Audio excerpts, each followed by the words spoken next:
Servus, Glück auf und herzlich willkommen zu einem weiteren FC Bayern Talk. Ja Leute, diesmal die Spielanalyse zum 6. Champions League Gruppenspiel. 2:0 zu Hause gegen Inter Mailand gewonnen.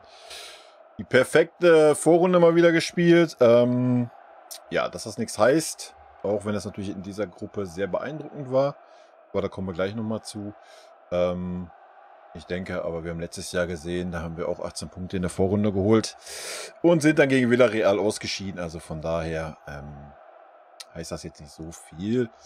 Aber natürlich war es berauschend. Berauschende Champions League Vorrunde, würde ich sagen. Und in dieser Gruppe mit Sicherheit nicht selbstverständlich, dort alle Spiele zu gewinnen. Das muss man mal sogar ganz klar sagen. Insgesamt haben wir seit 34 Vorrundenspielen bzw. Gruppenspielen in der Champions League nicht mehr verloren. Ich denke, das ist auch mal ein netter Wert, den man erwähnen kann. Kommen wir mal zum Spiel. Ja, ich würde sagen,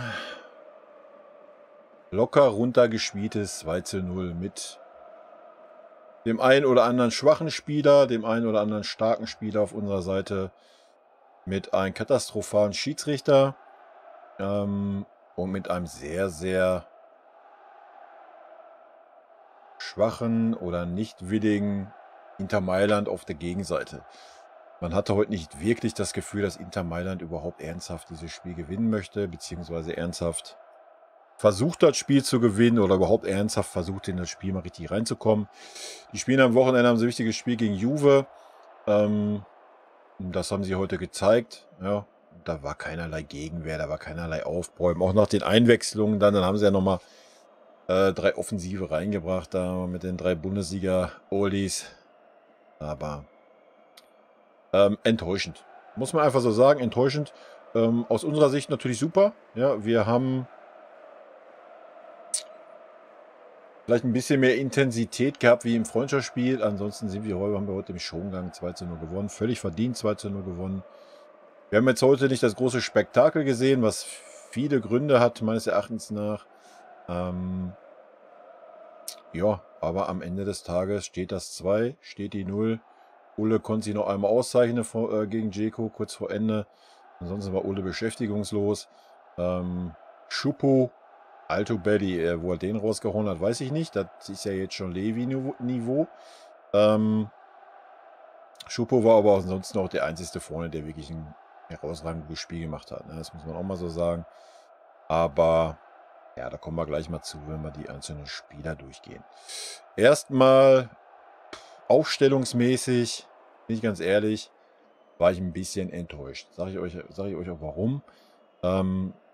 Ich denke, wir haben heute gesehen, was der Unterschied zu den letzten Wochen ist. Ja? Und das ist auch das, was ich in den Kommentaren bzw. im letzten Video schon angesprochen hatte, dass ich sehr gespannt bin, wie ein Müller in dieses System passen soll oder wie auch ein Coman in dieses System passen soll. Ich denke, wir haben heute wieder unser Standardspiel gesehen, ja, so wie wir spielen, den Ball nach außen, wie wir jahrelang mit Ripp und Rob gespielt haben und lassen wir den Außenspieler ein bisschen machen. Wobei man heute sagen muss, dass es auf der rechten Seite mit Mats Rui sehr gut war, hat sich offensiv viel eingeschaltet, also das war sogar ein bisschen besser, wie wir es sonst gespielt haben, unser Oldschool-System. Aber man hat heute ganz klar den Unterschied gesehen, wenn wir nicht mit einem spielstarken Zehner spielen. Ja. Wenn da halt nicht ein Sané oder ein Musiala steht. Ja. Das muss man mal ganz klar so sehen. Wenn man heute, was das anbelangt, jetzt nicht die Leistung irgendwie schmälern zu wollen oder so, einfach nur mal den Unterschied aufzuzeigen. Ja, wir haben uns heute nicht viele Torschancen herausgespielt. Wir waren nicht gefährlich auf dieser Posi. Wir haben das Spiel gut verlagert, haben unsere Außen versucht einzusetzen, was mehr oder weniger mal gut geklappt hat. Halt das Spiel, was wir früher gespielt haben. Haben dann versucht, irgendwie ein Zielspiel da vorne zu finden mit einer Flanke oder einem flachen Reinpass oder sowas. Ja, hat aber jetzt nichts mit den Spielen in den letzten Wochen zu tun gehabt. Ne? Das hat man dann auch sehr schön in diesem Spiel gesehen, als Musiala reinkam. Ne? Da war es dann schon wieder ganz anders. Leider ist dann aber auch ein Choupo relativ frühzeitig raus. Dann hat wieder so der Anspieler vorne gefehlt, so ein bisschen. Ja, aber in diesem Spiel hat man das sehr gut gesehen. Warum sage ich war ein bisschen enttäuscht? Ich war ein bisschen enttäuscht, dass man einen Grafenberg auf die 10 stellt. I don't know why. Wo ist der Grund dahinter? Weißt du, da sind wir wieder bei der gleichen Diskussion wie schon seit Wochen aus meiner Sicht. Ja, ist ja keine Diskussion, aber was ich aus meiner Sicht halt nicht verstehe, ist, warum Kimmich immer auf dem Platz steht. Sag ich euch ganz ehrlich, heute war er jetzt auch nicht so der Unterschiedsspieler. Klar hat er ein souveränes Spiel gemacht, obwohl er hinten, wo er ein Rechtsverteidiger war, sich auch 2 riesige Schnitzer geleistet hat. Da muss man fairerweise auch mal sagen. Und ansonsten war auch wieder viel zu viel Raum hinter ihm. Ja, er hat heute wieder nicht den Sechser gespielt. Defensiv war wieder irgendwie, weiß ich auch nicht, wie man die Posi nennen soll. Habe ich nicht verstanden. Weil man hat einen Gravenberch damit keinen Gefallen getan. Ja, man beraubt ihn seiner gesamten Stärken, wenn man ihn auf die 10 stellt. Das ist genauso, als wenn ich einen Goretzka auf die 10 stelle. Beraube ich ihn auch seiner kompletten Stärken. Ja, das sind vom Spielertyp beides identische Spieler. Beide, die vor sich Platz brauchen. Ja, das hat man dann auch leider wirklich nur in Ansätzen dann gesehen, wo er dann eine Position nach hinten gegangen ist, wo Musiala auf dem Feld war. Lag wieder daran, dass ein Kimmich dann als Rechtsverteidiger trotzdem im defensiven Mittelfeld rumgeturnt ist. Ja, konnten wir uns heute erlauben, weil Inter halt wirklich, für Inter war es ein Freundschaftsspiel, die wollten das Ding nur über die Runden schaukeln. Ansonsten wäre das heute mit dieser Positionstreue, die Herr Kimmich nicht an den Tag gelegt hat, sehr, sehr in die Hose gegangen. Ja, fand ich schade, weil man hat gesehen, ja, hat er seine Chance heute genutzt, über 90 Minuten konnte er sagen, boah, ja, den Gravenberch möchte ich jetzt aber gerne nochmal sehen. Nee, hat er nicht. Also für mich war der jetzt nicht super auffällig, war jetzt nicht irgendwie negativ schlecht oder sowas. Hat 1, 2 Aktionen gehabt, aber man hat ihn einfach seiner Stärken beraubt, indem man ihn eine Position nach vorne geschoben hat. Fairerweise, klar, muss man auch sagen, Inter steht dann tief mit 2 Ketten. Da kommt die Stärke dann eh nicht so zum Tragen, wie gegen Barcelona zum Beispiel, die anrennen oder sowas. Aber trotzdem auf der 10. Erstmal hat man das gesehen an unserem Offensivspiel, was ja eigentlich nicht stattgefunden hat, so ehrlich muss man sein. Ja, ist jetzt nicht, dass wir irgendwelche großen Chancen hatten. Ja, das Tor nach der Ecke, ja klar, Standard, hat gewirkt, war super gemacht, alles gut. Aber war auch bezeichnend für das Spiel. Ja. Wie gesagt, da soll es ja keine Kritik sein. Man musste mal durchwechseln, alles gut, verstehe ich alles. Wir haben 2-0 gewonnen, alles gut. Nichtsdestotrotz verstehe ich das nicht. Gerade in dem Spiel hätte man den Kimmich mal draußen lassen können, einen Sabi auf die Posi hinten stellen. Das hat man dann auch gesehen, wo ein Sabitzer auf der Position gespielt hat, war er viel, viel besser. Sabitzer war auch wirklich erste Halbzeit richtig schlecht. Ja. Hat den offensiveren Part gespielt. Dann teilweise mehr links außen im Mittelfeld rumgeturnt. Habe ich auch nicht verstanden. Weiß ich nicht. Man beraubt die Spieler so den Stärken, finde ich. Ja. Ein Sabitzer gehört hinter den Kimmich. Ja, dann ist er eine Maschine. Ja, oder zumindest auf einer Höhe mit dem Kimmich. Wäre heute ein gutes Ding gewesen, weil Inter jetzt auch nicht wirklich so Druck gemacht hat oder sowas. Aber teilweise, ja, Positionstreue war auch nicht gegeben. Vielleicht ist das so gewollt, dass wir super variabel sein sollen auf dieser Position, auf der 6 und 8. Ich weiß es nicht, kann gut sein, I don't know.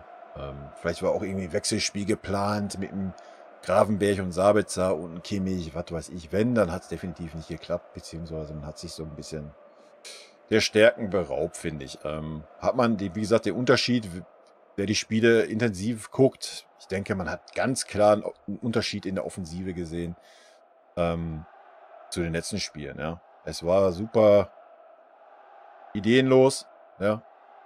Der Ball ging nach außen, ja, dann kam die diagonale Verlagerung, so wie wir ja, letzte Saison komplett gespielt haben. Ja. Bei dieser Saison haben wir zumindest jetzt in den letzten 4 Wochen super geilen, ansehnlichen Fußball gespielt. Und dem haben wir uns heute beraubt. Es war ein bisschen besser, klar, weil Schupu da war als Anspielstation. Haben wir schon ein bisschen Aktion gehabt. Wenn jetzt auch nicht so durchschlagend. Schupo hat sich trotzdem 1, 2 Mal fallen lassen und war, wie gesagt, so der einzige Offensive, der wirklich da war, auf dem Punkt war. Mané war jetzt nicht berauschend, Coman war jetzt auch nicht berauschend, obwohl Coman auch 1, 2 Szenen hatte. Mané hatte auch 2 Szenen, aber ja, es hat so der Zehner für mich gefehlt, ja, der das einfach da vorne so ein bisschen leitet, ne? Und der dann auch immer wieder anspielbar ist. Wir haben oft den Ball außen gehabt, haben ihn dann in die Mitte reingespielt und der Ball war weg oder es kam irgendein krümpeliger Fernschuss dahin, wo die Bälle nicht getroffen wurden und hast du nicht gesehen. Wie gesagt, am Ende des Tages hat es gereicht. Inter kam dahin und hat gedacht, komm, Hauptsache wir verlieren nicht zu hoch. Aber ich denke mal, ansprechen kann man es, einfach um mal den Unterschied darzustellen. Ja. Ansonsten natürlich an der Leistung der Mannschaft keinerlei Kritik. Jeder hat sich reingehauen, jeder hat alles versucht, was er konnte. Das bei dem Spielrhythmus, den wir aktuell haben. Und man hat gesehen, dass wir auf jeden Fall das Spiel gewinnen wollen. Ne? Das muss man auch mal so klar sagen. Das hat man genau das Gegenteil bei Inter gesehen. Die wollten das Spiel nicht gewinnen. Die wollten möglichst kräfteschonend über die Runden kommen. Ja, und damit haben wir verdient gewonnen. Ja. Aber diesen Vergleich wollte ich einfach mal rausheben. Ja. Aber gehen wir mal auf die Spieler ein, beziehungsweise gucken wir uns erstmal die Statistiken an. Heute gibt es sie wieder von der Bayern-Seite, aber ist ja Champions League. Frag mich nicht, warum das so ist. Es ist, wie es ist. Gut. Ballbesitz 60-40. Ja, sagt schon alles aus. Abseitsstellung 1-1, Fouls 15-13, Zweikämpfe 47-52. Wow, das hätte ich jetzt nicht gedacht. Aktualisieren wir nochmal, aber gut, das haben wir lange nicht gesehen, dass wir weniger Zweikämpfe hatten. Schüsse aufs Tor 8-4, Schüsse insgesamt 23-7. I don't know, wo die 23 Schüsse gesehen haben. I don't know. Ich weiß es nicht. Fragt mich nicht. Vielleicht die Dinger ins Seitenaus und Richtung Eckfahne. Ich weiß es nicht. 4-4 Ecken. Angekommene Pässe 538, 321. Dass wir 23 Schüsse insgesamt hatten, habe ich jetzt auch nicht so auf dem Schirm gehabt. Vielleicht hat sich meine halbe Gehirnhälfte zwischenzeitlich abgeschaltet. Ich weiß es nicht. Ich kann es euch nicht sagen. Flanken 7-12. Schüsse insgesamt Kimmich 2, Pavard 1, Grafenberg 1, Torschussvorlagen Kimmich 1, Davis 1. Gewonnene Zweikämpfe Pavard 8, Coman 8, Sabitzer 5. Ballkontakte 103. Ist schon traurig, dass hier ein Kimmich nicht auftaucht, dass er nicht mehr wie 5 Zweikämpfe gewonnen hat. Das sagt auch viel über Kimmich heute aus. Stanisic 96, Pavard 85, gefoult worden. Schenken wir uns. Und ja, da würde ich sagen, gehen wir mal rein in die Spielerbenotung. Ulle würde ich heute eine 2 geben.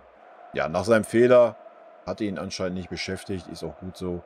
Hat seinen Job gut gemacht, war wieder ruhig hinten mit der Pässe spielen, auch mal den einen oder anderen langen Ball. Hat dann nur die eine Großchance, die Inter hatte, beziehungsweise die eine in der zweiten Halbzeit von Dzeko, die hat er dann noch gut gehalten, kurz zu Ende. Die Großchance erster Halbzeit haben wir natürlich ein bisschen Glück gehabt. Ja, aber an Ulle lag es auf jeden Fall, hätte es auf jeden Fall nicht gelegen. Ja. Und zu 0 gespielt ist immer auch irgendwo eine Auszeichnung für den Torwart. Upa, auch wenn Upa nicht so lange auf dem Platz war, für mich wieder heute bärenstark, eine glatte 2. Ja, da gibt es gar nichts. Hat gefühlt nicht einen Zweikampf verloren. Hat sich immer reingehauen, war immer präsent. Bärenstark einfach. Benji, ja, Benji würde ich eine 3 geben, auch wenn er das Tor gemacht hat. Hat er natürlich super gemacht. War für mich eine durchschnittliche Leistung. Ja. Sah ein, zweimal jetzt nicht ganz so gut aus. Aber ansonsten, da war dann in der zweiten Halbzeit überhaupt gar nichts mehr. Da war ja die Innenverteidigung jetzt auch nicht groß gefordert. Ich denke mal, das hat man daran gesehen, dass Stanisic Innenverteidiger gespielt hat. Und abgesehen von der einen Dzeko-Chance hat Inter nichts auf die Beine gekriegt. Also Stanisic ist jetzt nicht irgendwie der geborene, super starke Innenverteidiger. Wa? Hat man dann auch gesehen gegen Dzeko. Ja, auch ein Pavard sah gegen Dzeko richtig schlecht aus, muss man mal ganz klar so sagen. Hatten beide körperlich gar nichts zu melden gegen Dzeko. Dzeko hat den Ball angenommen und konnte sich aussuchen, wo er den Ball dann hinspielt, so ungefähr. Ne? Höchstens mal mit dem Foul, was der Stanisic dann gemacht hat, wo er gelb gesehen hat. Hat man daran dann schon gesehen. Ne? Also Pavard eine 3. Mazrui würde ich eine 2 geben. Er hat einen kleinen Fehler hinten drin gehabt. Aber ansonsten super ruhig am Ball, immer anspielbereit, kein Ballverlust, kein Fehlpass. Auch schön mit nach vorne marschiert, ja, hat immer wieder auch einen Coman unterstützt auf der Seite. Hat mir richtig gut gefallen. Stanisic hat mir als Linksverteidiger nicht wirklich gut gefallen. Hat mir als Innenverteidiger dann besser gefallen wie als Linksverteidiger, muss ich ehrlicherweise sagen. Weiß ich nicht. War irgendwie. Vielleicht sehe ich ihn da ein bisschen zu kritisch, kann gut sein. Ja, weil er es dann als Innenverteidiger gut gemacht hat, würde ich ihm heute auf jeden Fall auch eine 3 geben. Aber Linksverteidiger, vielleicht ist man einfach verwöhnt durch Fonsi, ja, mag so sein. Aber ja, nach vorne 0 und immer dann dieses, ja, irgendwie ins defensive Mittelfeldgestelle als Linksverteidiger habe ich wieder gar nicht gerafft, ja. Hat 0 ein Mané unterstützt, ja, der hat super schwer gehabt, der hat gar keine Unterstützung gekriegt nach vorne hin. Weiß ich nicht, hat mir nicht gut gefallen. Hat mir nicht gut gefallen. Ich meine, er ist jetzt eh nicht so der Spieler, der nach vorne viel macht, aber auch dann hinten hin, weiß ich nicht, war jetzt auch nicht so mega sicher. Aber gut, wie gesagt, eine 3. Sabitzer würde ich auch bei einer 3 minus sehen. Also wenn wir seine Leistungen die letzten Wochen angucken, war es heute eine schwache 3, muss man mal so sagen. Habe ich vorhin schon kurz gesagt, teilweise war er dann links außen, zweite Halbzeit, auch erste Halbzeit, Zweikampfverhalten war schwach, auch ab und wann Fehlpass drin, nicht so mit nach hinten gearbeitet, kam gar nicht so richtig rein. Ganz komisches Spiel irgendwie vom Sabitzer, erste Halbzeit. Zweite Halbzeit war es dann ein bisschen besser, wo er dann eine Position nach hinten gegangen ist. Da war er viel auffälliger, hat versucht, das Spiel zu ordnen, hat auch mal einen langen Ball gespielt und so. Das hat er mir gut gefallen. Vorher hat er mir nicht gut gefallen. Also wie gesagt, für seine Verhältnisse war es eher Richtung 4 wie Richtung 3. Mané habe ich schon gesagt, Mané hat super schwer gehabt. Er hat einfach keinerlei Unterstützung gehabt auf seiner Seite. War quasi immer alleine. Hat dann auch nicht den Anspielpartner auf der 10 gehabt. Ja, das hat man gesehen. Gar nicht.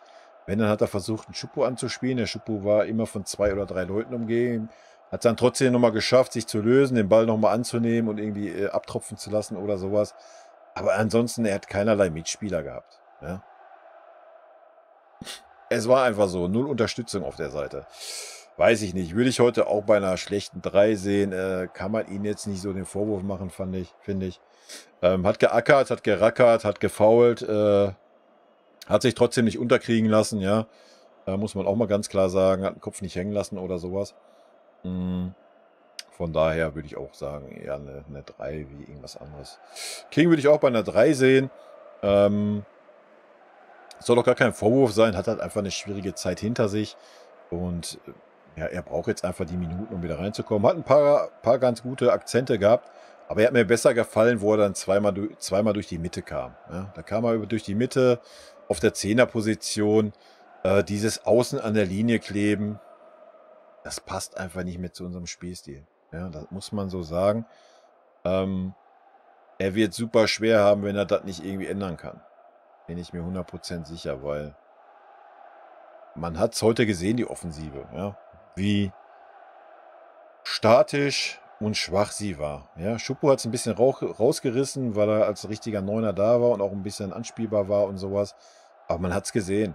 Ein King steht außen an der Linie und ist quasi verschenkt. Ja, dann kriegt er mal den Ball, ja.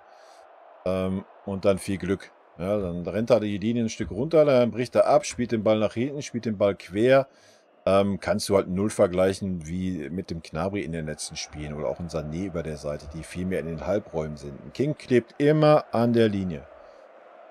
Kann so sein, dass Nagelsmann das so möchte, I don't know. Beraubt uns aber auf jeden Fall unserer Flexibilität. Meine Meinung. Wie gesagt, er hat 2 gute Szenen gehabt durch die Mitte, einmal was ein Konter. Hat er mir gut gefallen und da hat man auch gesehen, dass er das spielen kann. Ja? Von daher bin mal sehr gespannt, wo die Reise hingeht für den King. Kimmich würde ich auch bei einer 3 sehen. Ja, weiß ich nicht. Hat heute wieder 1, 2. Wie gesagt, wir können froh sein, dass Inter wirklich mit dieser Einstellung aufgetreten ist. Ja? Kimmich war heute wieder kein Sechser. Ja, das muss man einfach mal so sagen. Wir haben heute wieder ohne Sechser gespielt. Wir haben mit 2 Achtern gespielt und einen Zehner. Am Ende des Tages hat Nagelsmann recht. Wir haben 2-0 gewonnen. Alles gut. Wir haben kein Gegentor bekommen. Also können wir uns das so erlauben. Aber zum Beispiel die Chance durch Dzeko gegenüber dem Kimmich. Ja, aber jetzt mal ehrlich, was willst du verlangen? Er soll einen Rechtsverteidiger spielen und ja gut, im eigenen Ballbesitz war er ein Sechser. Und ja, wenn dann der Ball verloren wird, so schnell kann er halt auch nicht von der 6 auf die rechte Verteidigerposition umschalten. Ja? Schwierig, heute war es okay, weil Inter, wie gesagt, nicht wollte. Kann mir auch nicht vorstellen, dass das so geplant ist, dass man im Spielaufbau der Sechser ist und bei Ballverlust der rechte Verteidiger, weil der Laufweg ist einfach viel zu lang und machen wir uns nichts vor, so schnell ist ein Kimmich auch nicht. Ja. Kimmich hätte heute mit Sicherheit eine Pause gut getan, deswegen sage nochmal, an der Position bin ich auf jeden Fall ein bisschen enttäuscht, dass man da nicht mal die Eier hatte und sagt, wir stellen Sabitzer und Gravenberch auf. Man hätte Kimmich dann immer noch zur Halbzeit bringen können, wenn Not am Mann gewesen wäre. Ja, meine Meinung dazu. Gut, Kimmich auch eine 3, aber auch eher eine schwächere 3 an seinem Leistungspotenzial gemessen. Rein Gravenberch würde ich auch bei einer schwachen 3 sehen. Aber auch da muss ich ihn ein bisschen in Schutz nehmen. Einfach seiner Stärken beraubt auf der 10. Punkt. Ja. Ist ein Spieler, der Raum braucht, wie in Goretzka, habe ich schon gesagt. Der ein super Umschaltspiel hat, der, wenn er ein bisschen Platz hat, auf den Gegner auch zudribbeln kann und ihn stehen lassen kann, der einen super Schuss hat aus der zweiten Reihe. Aber der jetzt nicht der filigrane Musiala oder Sané ist auf der 10 und das gegen eine Mannschaft, die mit einer Fünferkette hinten drin steht, ja, was Inter nun mal tut. Ja, da haben wir uns unserer Stärken völlig beraubt und das nur, damit ein Kimmich spielen kann. Und das finde ich einfach traurig. Ja, meine Meinung. Choupo, habe ich schon gesagt, Choupo eine 2. Choupo war super selbstbewusst, deswegen hat er das Tor auch noch gemacht. War aber auch sonst in der ersten Halbzeit so der Mann, der es vorne ein bisschen rausgerissen hat, weil er anspielbereit war, was ein Gravenberch auf der 10 nicht war. Ja, wenn, dann ging über die 10 gar nichts und der Ball ging direkt zum Choupo. Ja, ob es vom Mané war, ob es vom King war. Und wenn er dann quer gespielt war, war ein Kimmich da. Ja, dann war ein Kimmich wieder vorne und hinten war gar keiner und deswegen war dann immer Raum da. Ja, den Inter zum Glück nicht genutzt hat, weil sie keinen Bock hatten. Punkt. Mathys Tel, ja, kam in der 74. Hat wie immer geackert, gerackert, hat keine nennenswerte Szene mehr gehabt. Paul Wanner dasselbe. Paul Wanner hätte man zum Beispiel, wenn man Musiala schonen möchte und wenn man Gnabry schonen möchte und wenn man keinen Sané da hat, hätte man halt auch einen Paul Wanner mal eiskalt auf die 10 stellen können. Für eine Halbzeit. Warum nicht? Und ein Kimmich hat raus, ein Gravenberch ein nach hinten. Auch nur so ein Gedanke, aber ja, irgendwie fehlt dem Nagelsmann der Mut, da mal irgendwie Konsequenz auf die jungen Spieler zu setzen. Und auch der Mut, ein Kimmich mal rauszulassen. I don't know why. Ich weiß, ich verstehe es nicht wirklich. Weil Kimmich war schon gegen Mainz ein bisschen überspielt. Heute hat er keinen überspielten Eindruck gemacht, muss man fairerweise sagen. Ja, aber trotzdem. Ich verstehe es nicht. Gnabry für Mané. Ja, Gnabry kam dann über rechts. Ja, aber da ging jetzt auch nicht mehr so viel. Ja. Weil wir aber auch einfach im Schongang waren und bei 60% von 100, die wir irgendwie leisten mussten, was völlig okay ist. Wir haben 3 Bundesligaspiele, die viel, viel wichtiger sind wie dieses Spiel. Ja, deswegen meine Worte nicht alle falsch verstehen. Man kann stolz auf die Mannschaft sein, hatten wir auch schon in den Kommentaren. Auch, dass wir heute wieder 2-0 gewonnen haben, ist nicht selbstverständlich bei so einem Spiel um nichts. Aber kann die Sache natürlich trotzdem ansprechen. Fonsi hat auf jeden Fall frischen Schwung reingebracht. Auch Gnabry hat Schwung reingebracht, muss man sagen. Hat auch mit nach hinten gearbeitet, wenn es nötig war. Hat mir gut gefallen. Fonsi können wir auf jeden Fall bewerten mit einer Halbzeit. Kam ja rein für Upa in der Halbzeit. Fonsi würde ich auch bei einer guten 3 sehen. Ja. Nach hinten war er 2-3 Mal. Ich sage, man muss da mal den Turbo zünden. Ansonsten hat er 3-4 sehr, sehr gute Läufe nach vorne gehabt. Und da hat man halt einfach auch gesehen, was der Unterschied ist, wenn halt ein Fonsi und Mané auf dem Platz stehen. Gut, das war jetzt nicht so lange, es war nur 20 Minuten, dann ist Mané heruntergegangen. Aber da hat man den Unterschied gesehen, dass dann halt einfach Unterstützung da ist auf der Seite, was vorher halt gar nicht da war. Ne? Ja. Musiala kam dann 65. Hat auch 1-2 Szenen gehabt und man hat gleich gemerkt, wie viel gefährlicher wir sind. Ja? Also mit Gnabry und Musiala, wo beide reinkamen,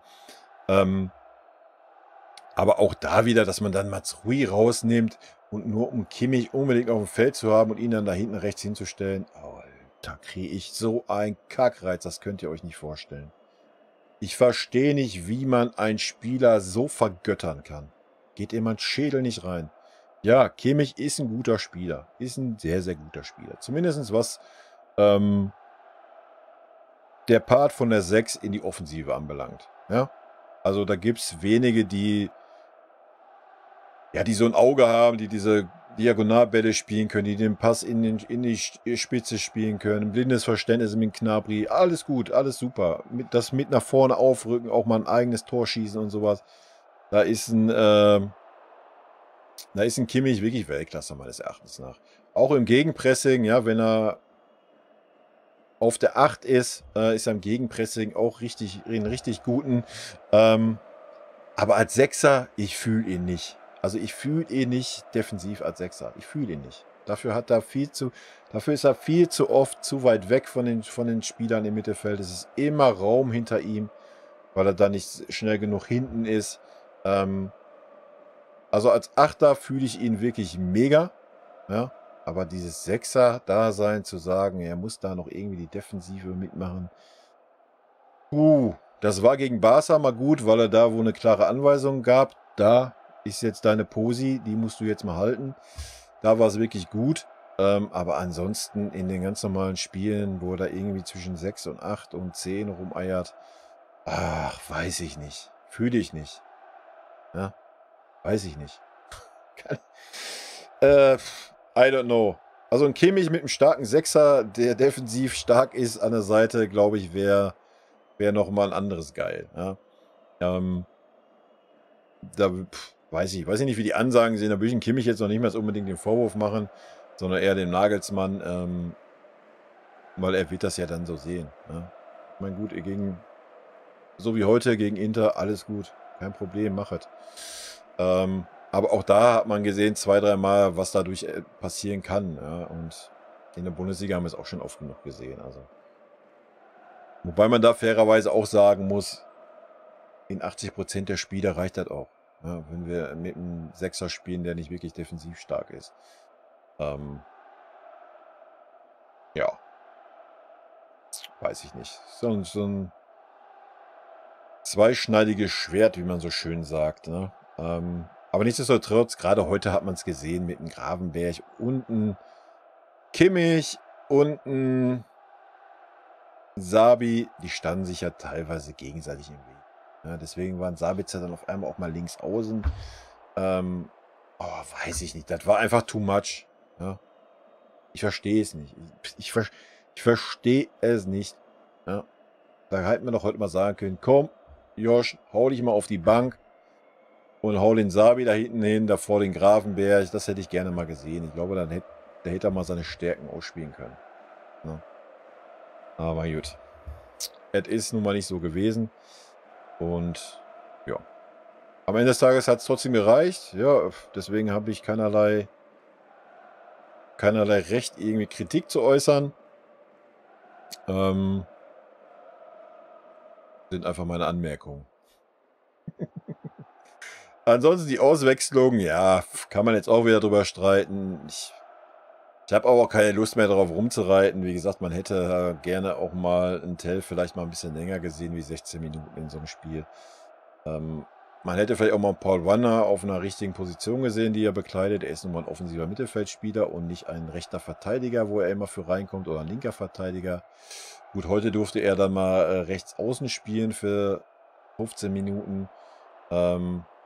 Aber auch zu einer Zeit, wo schon nichts mehr ging und wo auch keine Unterstützung da war, weil ein Kimmich immer im defensiven Mittelfeld war, anstatt auf der rechten Seite. Auch er hatte dann keinerlei Unterstützung, wenn da überhaupt mal was noch gegangen wäre, was gar nicht gegangen ist. Weiß ich nicht. Da fehlt mir ein bisschen der Mut. Und ich denke, man hat gerade, auch anhand der ersten Halbzeit hat man noch gesehen, Inter hat keinen Bock, Alter. Inter hat keinen Bock. Das hat schon in der Aufstellung schon gesehen. Ja, und warum dann nicht die beiden Jungen zur Halbzeit mal reinschmeißen? Es stand 1-0. Ja, weiß ich nicht. Hätte man machen können, muss man aber auch nicht, weil der Erfolg gibt ihm recht und ja, so ist es halt. Da muss man halt gucken, ob die Spieler sich halt ohne Spielzeit entwickeln. I don't know. Wir werden es erleben, ob es so kommen wird oder nicht. Und ja.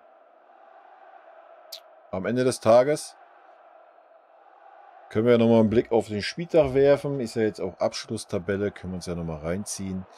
Vielleicht nochmal ein paar Worte zu den deutschen Vereinen. Leverkusen hat es immerhin in die Europa League geschafft. Dank Porto. Weil die gewonnen haben gegen Atletico. Was super geil ist, Eintracht Frankfurt, ja, hat es in die K.O.-Runde geschafft in der Champions League. Freut mich riesig, deutscher Club. Mit den Fans, hoffentlich geht da noch ein bisschen was. Aber da ist auf jeden Fall auch alles möglich, wie man jetzt gesehen hat. Also freut mich sehr, dass wir weitergekommen sind. Haben wir hier auch noch eine Tabelle vielleicht bei uns?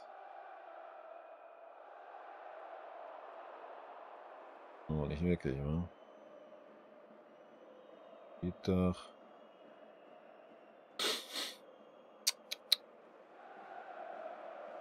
Auswechslung, Spielinfo, Karten, Tore. Ja, wahrscheinlich hier Statistiken. Ne, da komme ich hier. Ne? Wahrscheinlich bin ich zu doof. Spielinfo ist gerade zu finden. Ja. Guck noch mal kurz. Vielleicht finde ich es noch. Nee, aber ansonsten natürlich eine gelungene Champions League Vorrunde. Gar keine Frage. Habe ich ja schon anfangs gesagt. 6 Spiele, 6 Siege in dieser Gruppe definitiv nicht zu erwarten. Ja? Muss man auch mal ganz klar sagen. Ich guck mal eben hier. Statistiken. Vielleicht kriegen wir hier noch eine Tabelle. Champions League. Ja, da kriegen wir die Statistik. Ach, hier Tabelle gucken. Jetzt. Ja, guck mal an, ey. Läuft doch bei uns. Ja, die Tabelle. Wie gesagt, in der Gruppe konnte man da jetzt nicht von... Wow, ist noch nicht mit das 6. Spiel drin, oder was? Lieber FC Bayern, was seid ihr denn für eine, was Statistiken angeht, für eine Seite, ey? Ist doch nicht euer Ernst. Mann. Wie lange quatsche ich jetzt schon? 32 Minuten. Also, die hatten schon 32 Minuten Zeit, nach dem Spiel das da mal zu aktualisieren. Traurig macht mich das. Traurig.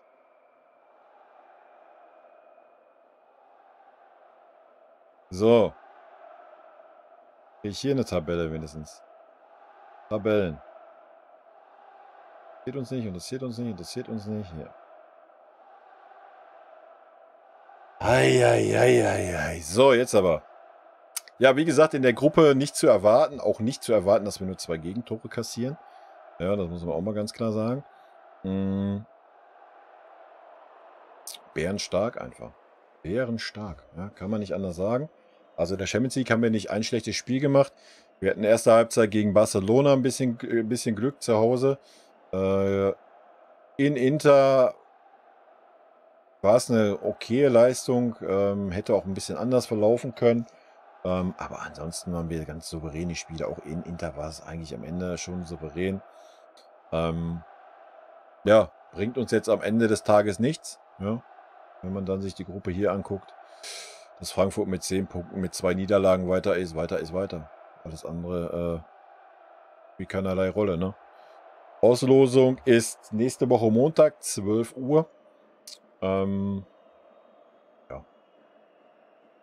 Ist man gespannt, wie man bekommt? Weiß ich nicht. Am Ende des Tages spielt es keine Rolle, ob es Liverpool ist, ob es sonst wer ist. Wenn du Champions League gewinnen willst, musst du jeden schlagen können. Und ich denke, für uns, hat man jetzt auch in dieser Vorrunde gesehen, für uns ist es generell besser, wenn da ein Ballermann kommt. Ne? Wenn da einer kommt, der einen Namen hat, dann sind wir auf jeden Fall fokussierter, als wenn da wieder irgendwie wieder Real oder so ein Kaliber kommt. Oder auch gegen Salzburg hat man uns ein bisschen schwer getan und sowas. Deswegen lieber ein Kracher. Dann sind wir voll da. Und Tottenham oder sowas, gerade mit den Gerüchten um Kane, den ich jetzt persönlich nicht so fühle.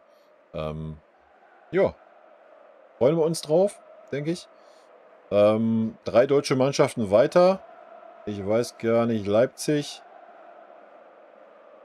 9 Punkte. Ich weiß gar nicht, ob die schon durch sind. Direkten Vergleich mit Donetsk. Ah, die spielen gegen Donetsk. Okay. Ja gut, dann steht das ja noch nicht fest. Aber die müssen halt einen Punkt holen, dann sind die auch weiter.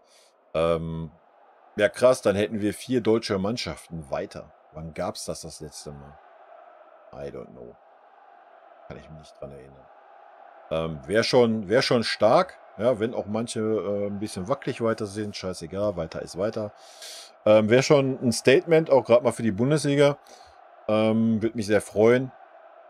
Und ja, ich denke mal, wenn die Auslosung kommt, werden wir das dann im nächsten Bayern-Talk nochmal erwähnen. Und in diesem Sinne, Leute, rot-weiße Grüße gehen raus. Bleibt gesund und wir hören uns. Wann spielen wir? Spielen wir Samstag oder was? Mit Sicherheit, wenn wir Dienstag gespielt haben. Ne? Wir spielen Samstag ganz normal, 15:30 Uhr in Berlin. Ja, ich erwarte einen klaren Sieg. Punkt. Heute wurden einige Spieler geschont, abgesehen von Kimmich.